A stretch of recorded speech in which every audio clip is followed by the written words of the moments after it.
안녕하세요. 오토그래프 김환영 기자입니다. 오늘 굉장히 복잡한 곳에 나와 있어요. 아우디 A4 출시 행사장인데요. 기자들이 와서 이렇게 인산인해를 이루고 있습니다. 굉장히 복잡해요. 차를 앞에 가서 좀 찍어보고 싶은데 지금 동영상 기자들이 이렇게 너무 열심히 찍고 계셔서 제가 감이 들어갈 수가 없네요. 잠시 후에 다시 찾아오도록 하겠습니다.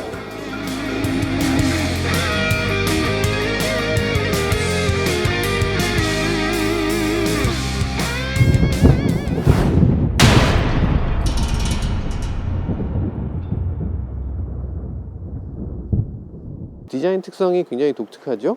위에서 아래를 덮은 디자인이 쭉 해서 이게 계속 이어져가는 이 부분이 계속 이어지는 부분이 이렇게 해서 돌아나갑니다. 정말 이거는 정말 디자인이 예술적으로 잘 되어 있다고 볼 수 있어요. 자동차는 캐릭터 라인을 의도적으로 불필요한 라인을 하나 긋는 정도에 그치는데, 이 아우디는 이 라인을 파팅 라인으로 해서 경계를 따로 자르지 않고, 앞에 파팅 라인이 있다거나 옆에 파팅 라인이 있다거나 이런 식으로 만들지 않고 이 전체를 한 덩어리로 이렇게 만들어낸 걸 볼 수가 있어요.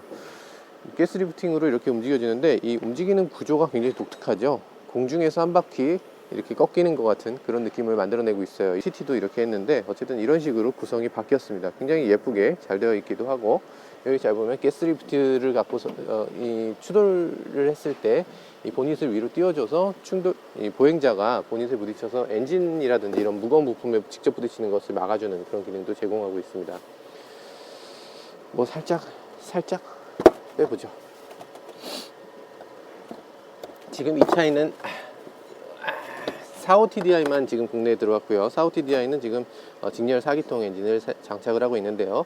보통의 전륜구동과 사륜구동을 같이 하는 차는 가로로 배치를 해서 전륜구동용 변속기를 달고 그리고서 뒤로 이 프로펠러 샤프트를 만들어내는데, 근데 이 차 같은 경우는 쿼트로를 거의 기본으로 해서 이 변속기에서 바로 드라이브 샤프트가 이렇게 양쪽으로 나오고 그리고 뒤로 가는 그런 형태를 하고 있습니다. 마치 후륜구동 자동차처럼 생겼어요. 쿼트로를 기본으로 만들어내고서 여러 가지 장점들을 갖게 됩니다. 그 중에서 가장 큰 부분은 바로 이렇게 서스펜션이 안쪽으로 많이 들어올 수 있다는 거예요. 서스펜션을 안쪽으로 많이 기울여서 직진 안정성을 더 좋게 하고 코너링 성능도 더 안정적으로 만들어내고 있습니다. 서스펜션에 대해서 굉장히 신경을 많이 쓰고 있고, 그리고 이 부분도 사실 지금 보면 알루미늄으로 되어 있어요. 굉장히 많은 부분이 리벳으로 하나하나 이렇게 조여져 있는 걸 볼 수가 있습니다. 셀프 피어싱 리벳이라고 해서 SFR이라고 하는데요.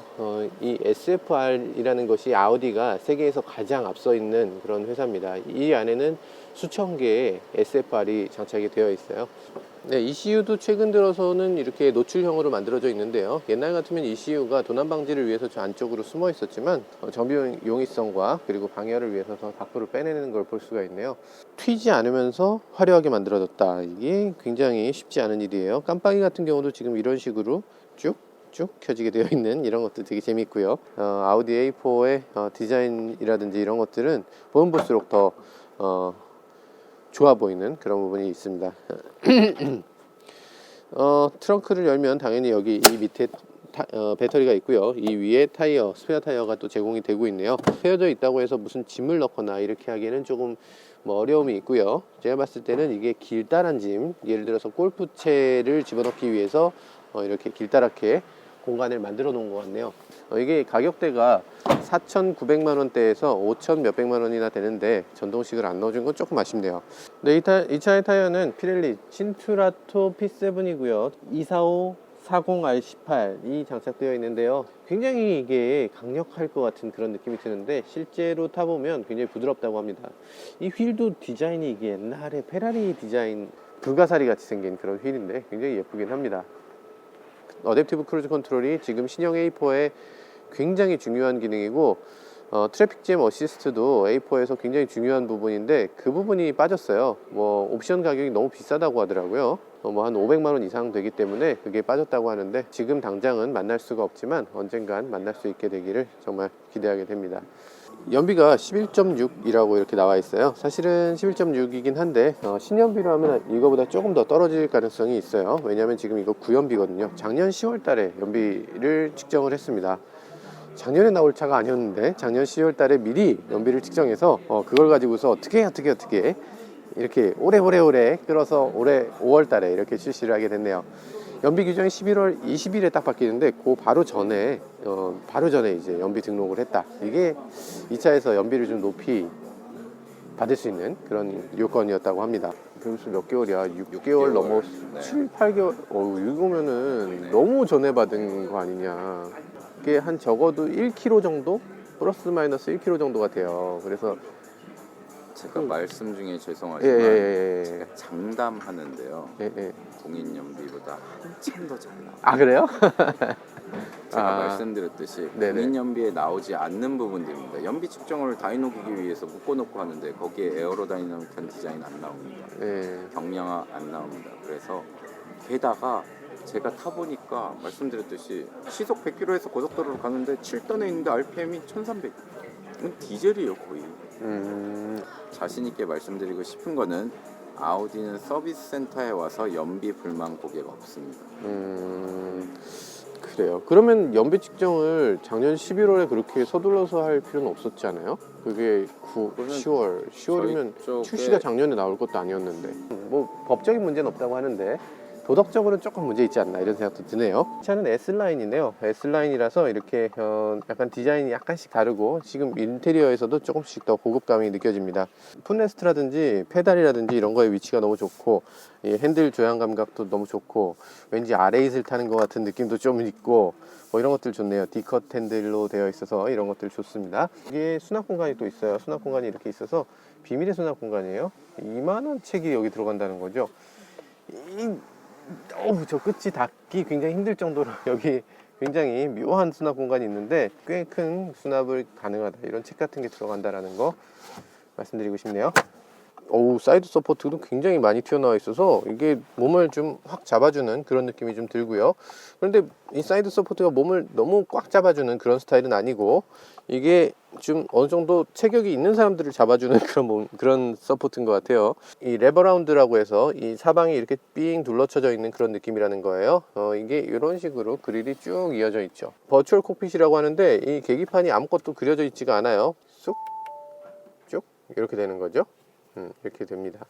내비게이션을 보면 이렇게 내비게이션 화면이라든지 이런 것들을 다 볼 수 있도록 만들어져 있어요. 그래서 내비게이션 화면을 크게, 내비게이션 화면을 작게 뭐 이런 식으로 여러 가지 디스플레이를 뭐 다양하게 할 수 있는 거죠. 이 안에 어떤 그래픽이 나오게 할지, 어떤 정보를 나타내야 될지를 굉장히 고민을 많이 해야 되는데 이 아우디가 정말 잘하고 있는 것 같고 다른 브랜드들은 조금 더 노력을 해야 될 것 같습니다. 아우디가 뭔가 이 앞서가는 부분에서는 가장 잘하고 있는 것 같네요. 이 버추얼 콕핏의 인터페이스도 굉장히 처음에 조금 어색할 수 있는데 한번 익숙해지면 굉장히 편리한 구조를 갖고 있습니다. 정말 직관적이고 잘 사용할 수 있어요. 예를 들어서 이렇게 왼쪽, 오른쪽에 이렇게 날개가 보이거든요. 그럼 여기도 날개가 있어요. 이 날개를 누르면 그 부분에 대한 추가 정보가 앞에 나오는 거죠. 이쪽에 있는 날개를 보고 싶어. 그럼 이 날개를 누르면 그것에 대해서 더 세부적인 내용을 보여주는 거죠. 드라이브 셀렉트를 통해서 효율, 승차감, 자동, 다이나믹 개별 설정 이렇게 여러 가지 기능들을 선택할 수 있도록 되어 있는데 개별 설정 같은 경우에 이렇게 날개가 보이는데 이 날개를 누르면 추가 정보가 나온다는 거죠. 그런 식의 인터페이스예요. 굉장히 인터페이스가 똑똑하고 잘 만들어져 있습니다. 볼륨이 여기 있어요. 볼륨 위치가 여기 이 앞에 보통 있는 경우가 많은데 이렇게 오른쪽에 있어서 MMI랑 뭐 이런 것들을 사용하면서 볼륨을 쉽게 조절할 수 있도록 되어 있고요. 기어 노브 같은 경우는 지금 시프트 바이 와이어라고 해서 전자식으로 이렇게 하고 있는데 드라이브 모드 그리고 후진 모드 그리고 P는 버튼을 눌러서 하도록 이렇게 되어 있습니다. 오해할 수 있는 여지가 별로 없죠. 어쨌든 두 단계로 되어 있는 게 특징인데요. BMW가 먼저 특허를 내다 보니까 이렇게 단계를 하나 더 넣는 방식으로 특허를 피해 가도록 이렇게 했네요. A4는 사실 꽤 큰 차인데 큰 차임을 감안하면 뒷좌석이 그렇게까지 뭐 넉넉하게 느껴지진 않습니다. 머리 공간을 한번 재볼까요? 재보면 92cm 정도 되면 우리가 딱 맞다고 보거든요. 성인 남성이 앉을 수 있는 한계치 정도인 것 같습니다. 무릎 공간도 보면 무릎 공간이 살짝 파여 있어서 정확하게 재기 조금 어렵지만 77 정도 남는 공간, 여유로움 이런 것들을 제공하고 있는 차는 아닙니다. 어쨌든 타이트한 느낌 그런 것들을 이 아우디가 굉장히 좀 중시하고 있고 그런 것들을 이 A4에선 가장 중요한 덕목으로 오히려 보고 있는 것 같아요. 후륜구동처럼 생긴 전륜구동 기반의 사륜구동. 굉장히 복잡하죠. 어쨌든 이런 그 독일산 자동차들을 타다 보면 이 부분을 자세히 봐야 됩니다. 등받이가 똑바로 수평이 되어 있지 않아요. 등받이 가장자리가 이렇게 올라와 있습니다. 우리나라 자동차들은 문이 여기 있으면 등받이가 이렇게 같이 나란하게 있잖아요. 그런데 독일 자동차들은 이렇게 뒤로 물러나 있습니다. 그래서 뒤에 앉으면 이 3 시리즈는 굉장히 옆부분을 이렇게 돌아 앉아야 되는 거예요. 이쪽이 좀 튀어나와 있거든요. A4 같은 경우는 그래도 등받이가 어느 정도 빤빤한 느낌이 들고요. 그런데 그럼에도 불구하고 오른쪽 어깨라든지 이런 부분이 약간 튀어나와 있습니다. 튀어나와 있어서 오랜 시간 갈 때 이 부분이 굉장히 좀 걸리적거린다고 느낄 수가 있어요. 분명히 그렇게 느끼실 겁니다. 독일차의 뒷좌석을 볼 때는 머리 공간, 무릎 공간만 볼 게 아니고 이 등받이가 어떻게 기울어 있는가도 보셔야지 편안하게 탈 수가 있습니다. 뒷좌석에 성인이 앉는 경우에 불편을 조금 느낄 수가 있겠죠. 등받이라든지 시트 바닥의 이 질감 굉장히 좋아요. 이런 질감은 도대체 소재가 뭐죠? 소재가 뭔지 모르겠는데 직물인가 스웨이드인가 알 수가 없는데 어쨌든 굉장히 좋은 그런 느낌이 드는 소재입니다. 뭐 방진 방호 처리가 되어 있다고 하고요. 그럼에도 불구하고 가죽 시트를 절대적으로 선호하는 우리나라에서는 이걸 가지고서 불만을 갖는 분도 분명히 계실 것 같네요. 웨더 스트립의 이 품질 보세요. 마치 박음질하듯이 이렇게 굉장히 깔끔하게 그리고 든든하게 잘 안 움직이도록 꽉 붙들어주는 그런 걸 또 보여주고 있네요. 프리미엄 자동차라는 걸 강조하고 있는 것 같아요. 네, 지금까지 아우디 신형 A4를 살짝 살펴봤는데요. 너무 살짝 살펴봐서 저도 뭐가 뭔지 모르겠어요. 여러분들 더 모르시겠죠? 시승차를 얼른 받아서 또 한번 여러분들에게 시승기를 통해서 만나보도록 하겠습니다.